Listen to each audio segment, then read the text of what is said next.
Assalamualaikum warahmatullahi wabarakatuh. Apa kabar teman-teman semuanya? Pada video kali ini saya akan menjawab 3 soal UTS yang diberikan oleh Bapak Aan sebagai dosen pengampu mata kuliah sejarah sumber. Oke, langsung saja. Pertanyaan yang pertama adalah mengapa sering terjadi perbedaan interpretasi sumber dalam penulisan? Menjawab soal pertama ya, terjadinya beberapa faktor yang membuat interpretasi dalam penulisan sejarah itu kenapa bisa berbeda-beda. Tentunya itu kan ditentukan oleh beberapa faktor. Nah, faktor yang pertama itu bisa berupa kepentingan. Kepentingan itu dia bisa saja bersifat individu ataupun kelompok. Nah, terus dari kepentingan itu tadi, maka akan menghasilkan suatu tulisan sejarah yang berbeda. Terus kemudian di faktor yang kedua, pada faktor yang pertama tadi, itu akan terlihat perbedaannya ketika seperti seorang sejarawan yang menulis biografi, maka nanti akan muncul kecenderungan ciri khas dari tiap-tiap sejarawan yang menulis. Kemudian yang kedua itu kelompok budaya. Nah, dari kelompok budaya ini kan perbedaan latar belakang kelompok sosial itu juga akan memberikan pengaruh sehingga berdampak pada perbedaan dalam ciri khas penulisan sejarahnya ataupun penulisan suatu kisah sejarah. Mungkin bisa saja seperti sama, jadi yang diceritakan, yang ditulis itu objeknya sama, namun perjalanan ceritanya itu yang berbeda, mungkin alurnya yang berbeda. Terus kemudian yang ketiga yaitu bagaimana seorang sejarawan itu memiliki wawasan yang luas. Jadi tentunya antara seorang sejarawan yang wawasannya masih standar saja dengan seorang sejarawan yang memiliki wawasan yang jauh lebih luas, tentu dalam pembahasan penulisan sejarahnya itu juga pasti akan berbeda cirinya. Bisa saja yang memiliki wawasan lebih luas itu dia memiliki dalam penulisan sejarahnya itu bisa lebih detail dan lebih jelas. Kemudian yang keempat yaitu penggunaan bahasa oleh sejarawan. Jadi seorang sejarawan ketika menulis sejarah itu penggunaan bahasanya harus mampu menyampaikan maksud dari penulisannya. Jadi semakin tulisan dia itu lebih sederhana ataupun lebih mudah dipahami oleh pembaca, tentunya itu akan menjadi sumber sejarah yang sangat jelas.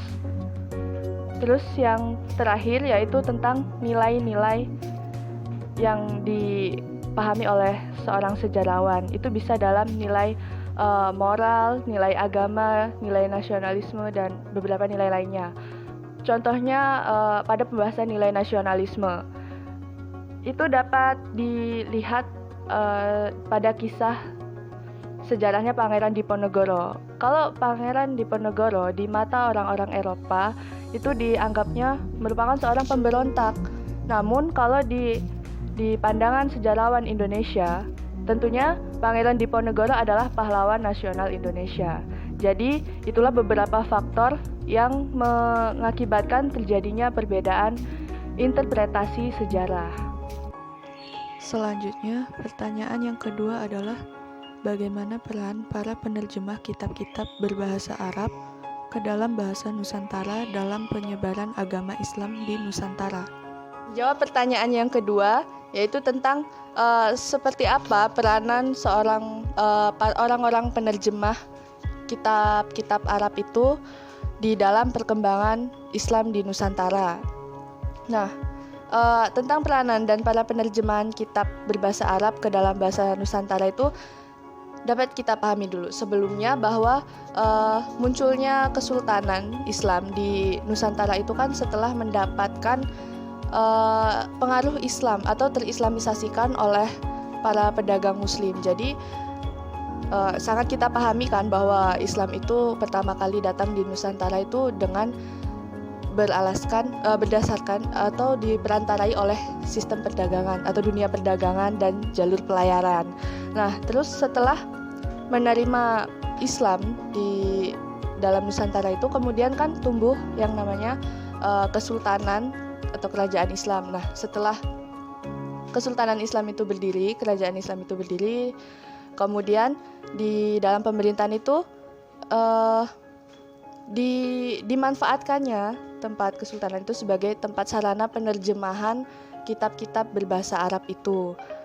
Nah, kemudian dari situ maka penerjemahan ataupun penyaliran kitab-kitab yang datang dari Arab dan dibawa oleh orang-orang Muslim.